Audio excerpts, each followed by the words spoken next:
I'm getting ready to put the valve train back together, and I got these nice rocker arms from Speedmaster. Uh,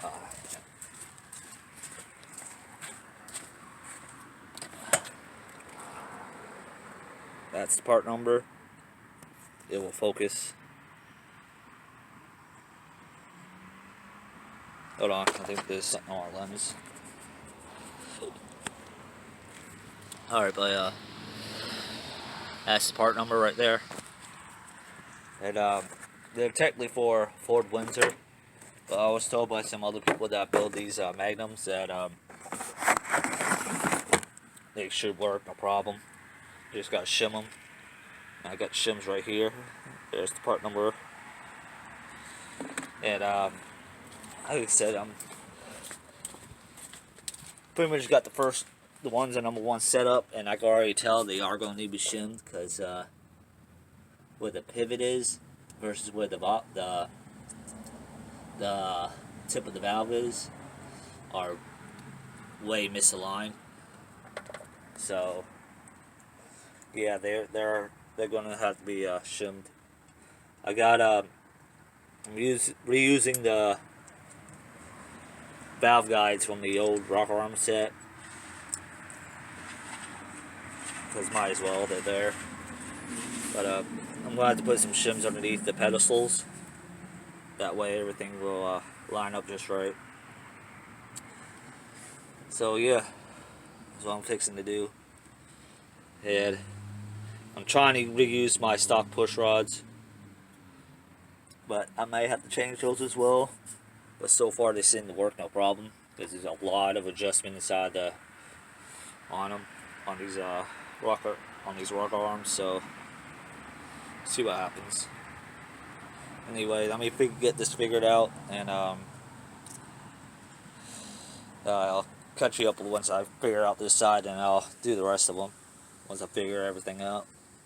Alrighty, so I got the first set of ships in there, the thicker ones, and I'm still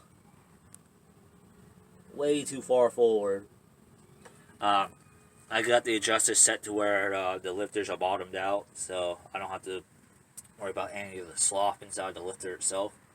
But yeah, at full lift, those rocker arms are way too far forward. If I were to run like this, it'll be pushing the valve to the side, and it'll cause premature wear on the valve seats and everything, and that's not good. So I'm gonna have to fix that.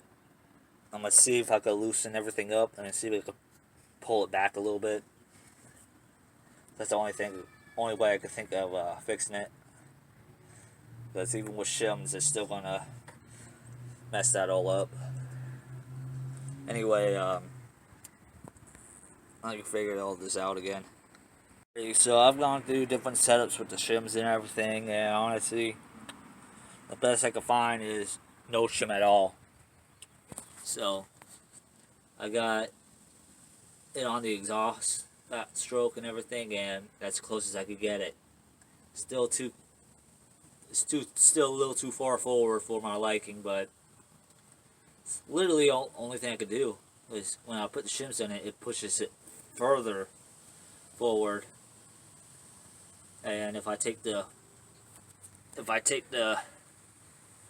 valve guide out, it does bring it down close to the center, but then the rocker arms are free to move around, because the valve guide also locks the rocker arms in place. So it's either deal with having to replace a couple cheap components after so long, or have these decide they want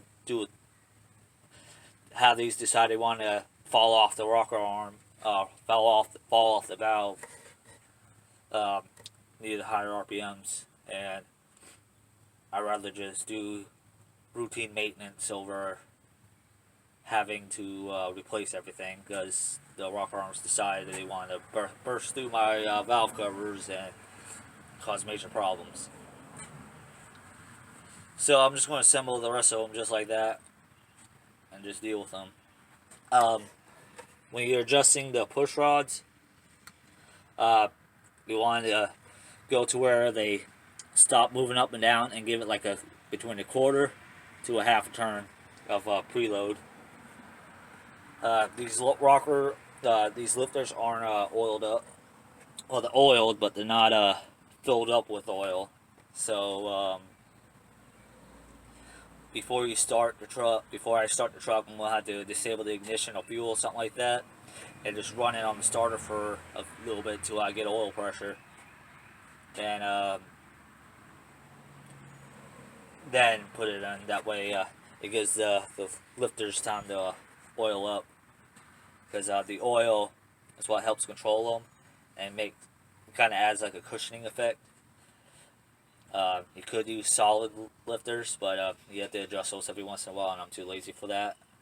And they're not really recommended for street use because you gotta adjust them every once in a while. So that's how I'm doing it. Anyway, let me get the rest of these rock arms put on now that I know what I'm doing. I'm just gonna have to keep an eye on it, I guess.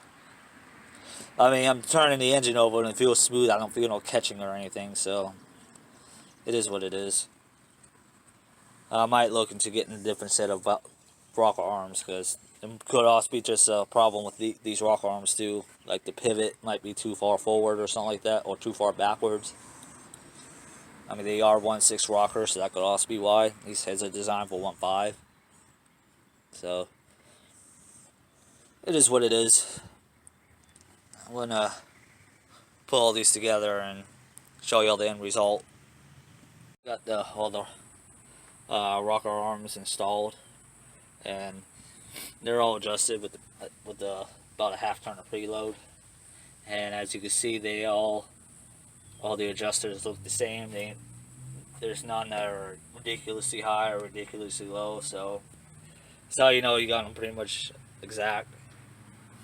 And yeah, it's still unfortunate that I don't have as much adjustment on the placement of the rockers as I would like to, but it is what it is. I'm just gonna have to keep an eye on it. Pretty much the next thing is drop the intake on and put the valve covers on it, and assemble the rest of the front dress. But I have to get the water pump and all that.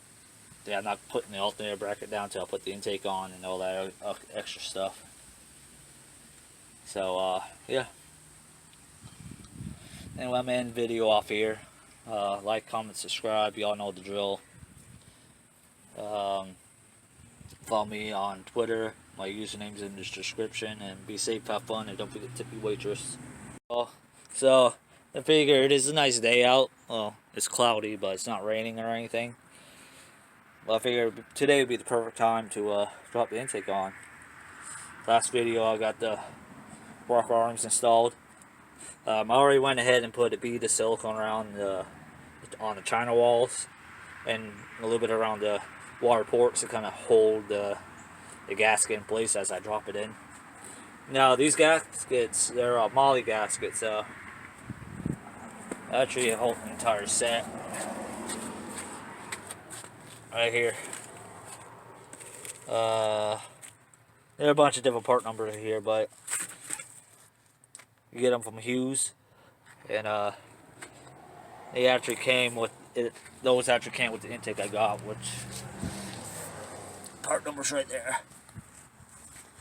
But yeah, they hook on to the head gasket, the little bit of head gasket that sticks out. They actually hook onto to help position and keep them aligned, which I think is kind of cool. But let me open up the box. That way y'all can see the intake I got. I've already been in here before. Right there's the 4-barrel to 2-barrel adapter. Yeah, here it is. A bunch of different hardware. And here's the intake. As you can see, it's a dual point intake, which is really good for street driving. A lot of the aftermarket Magnum intakes are like a single planes, like a Super Victor, and they're good for high RPM. But the dual plane's better for street driving. And I got a spacer for here to kind of help connect both of the ports, because apparently that's better with the fuel injection, to have a little bit of space. But yeah, there it is. I'm just going to drop it down, put the bolts in. This intake comes with new bolts. That's all in the bag of hardware goodies. So yeah, the paperwork has the torque spec and everything in the torque sequence. So I'm literally just going to drop it onto the motor, and that'll be pretty much it. Let me get this all taken care of. Intake's in and torque down, and that looks fantastic compared to that old stock kegger intake. That's like night and day. I love that. That looks freaking tasty. Once I put the water pump in and all the other accessories and the headers and everything, this thing's gonna look sharp. Yeah, I love that. That looks nice. Kind of looks like an old school V8, but because it's got the fuel injection ports right here, still looks modern. But yeah, that's very nice indeed. I love that. Yeah, and the bag does have the ports for like the water and stuff like that, and the vacuum accessories. Though I'm going to have to go to the hardware store to get some plugs, because I'm only going to need 2 of the big ones and 1 of the smaller ones. Well, 2 of the smaller ones actually. That way I can run my brake booster, put a air temperature sensor in here, run the AC vents, and run the map sensor. And all the other ones are going to be plugged off. They do have caps. You cap them off, but I don't want to do the caps, because in case I decide to go forced induction, the air pressure will just blow those right off. And after a while, they like to dry rot and fall apart. These right here for the water temperature sensors, and I got them both, so I'll be able to have the computer monitor the water temperature to make the fuel air adjustments. And the other one will be for the one on the dash. I got the sensor and a plug to repair that. This is for the bypass hose that goes into the water pump. It's kind of obvious. And of course the throttle body goes on top, or a carburetor if you want to do that, and you can just have these plugged off. And all these are for fuel rails, which they have the kit that you have to adjust to make the fuel rails work right. But yeah, that looks good. I love that. Yeah, if only my allergies would stop, I'll be able to enjoy it more. But I like that. I like that a lot. And the valve covers I have, they're gonna pretty much tie everything together. Same thing with the headers. After I'm done painting the headers, or buy new headers that are the color I want. But yeah. So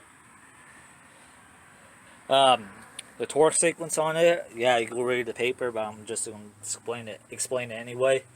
It starts with the one right here, and goes to the one over here, and goes back up to this one, over to this one, back to this one, over to this one, up to this one, over to this one, down to the very back. You got this one, then you got this one, then believe it or not, it's a little different. It goes to the very front, this one, then to this one, and it's 12 foot-pounds. If your torque wrench is accurate enough to go 6 first, or even 3 first, you go 3. What's 12 divided by 3? That's what whatever. 4, right? 4, 8, 12. Yeah, go to 4 first, then go to 8, then go to 12. Or because torque number is so loose. Just go straight, do what I did and go straight to 12. My torque wrench isn't accurate enough for the really single digit numbers. So yeah, that's it. One thing I forgot to do that I should have done was drain the oil and put new oil in it, but I could do that like you would normally. I'll do that last. But yeah, the only thing I gotta do is line it back up at top dead center. But other than that, yeah. As you see, the silicone squished out nice and evenly. The kit did come with gaskets for here, but I don't want to use those gaskets because if they're the wrong thickness, they're either too thick and the intake doesn't seal properly, or they're too thin and you start leaking oil out there. So I just went to go to the silicone. That's kind of standard. And like I said, the silicone also kind of help keep the gaskets in place. You know, they do clip to the head gaskets underneath. So it's just good reassurance to have something on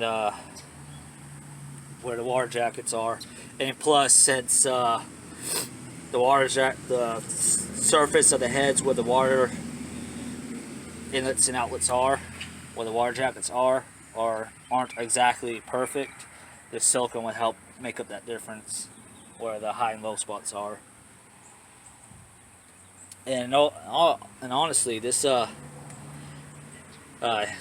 intake gasket material is very similar to the head gaskets. And these intake gaskets are directional. They say manifold side on one side, so that will go up to the manifold, and the other side will go to the head. So yeah, that's it. I think I'm gonna call it a day, because I gotta clean up the bolts for the valve covers. I might throw the valve covers on actually. So I'll see y'all in the next clip when I get that done. There's the valve covers. Yeah, brand new too. Some of y'all that might know small block Mopars, for a while they discontinued these valve covers for a bit, but you actually still get them now. You can't get them as a complete set. You got to buy the valve cover, breathers, and everything else separately. But yeah, they really should. That right there freaking just makes this engine. Even if y'all don't care about the Magnum blocks, especially the 318, these valve covers really make this engine. And like I said, I'm painting the headers black too, so I got all that contrast. I got the black alternator bracket that's up here, this black bracket, the black valve covers, black headers, the black block, and of course the timing cover, intake, throttle body, and a couple other things that are aluminum. So yeah, that looks sharp. I love that. I don't know the torque specs on these valve covers. I didn't bother looking them up because really, you just got to do them about hand tight, and you do the same way. You start from the middle and you work your way out. So yeah, that's how it is. These I probably should move this bolt from this stud from here to here, but I'll take care of that later. Yeah, I'm going to end the video. I'm probably going to end the video off here. I'm not sure if I do. Y'all know the drill. Like, comment, subscribe. Follow me on Twitter. My username will be in the description. Be safe, have fun, and don't forget to tip your waitress. So I trumped the head a little bit, and I got the most of the front dress on, minus the water pump, because I don't have it yet. I might have to take that back off. I just wanted to see how it looks, and kind of wish I had new AC lines and a new AC compressor, and probably a new alternator too. But yeah, that's basically what the engine is going to look like, minus the air cleaner and throttle body and stuff like that on the intake. But yeah, That looks pretty freaking good. I like that. It's probably one of the prettiest engines. Well, it is the prettiest engine ever owned, minus the. Well, I guess the L28 ET that I had in the Datsun was pretty cool too, but for the most part, this is probably my prettiest engine I ever built. So, it ain't perfect, but sure is a lot better than what it used to look like, especially with this intake compared to the Kager. So, I don't know what part this is. I don't know what part of the video this is, but yeah, y'all know the drill. Like, comment, subscribe. Follow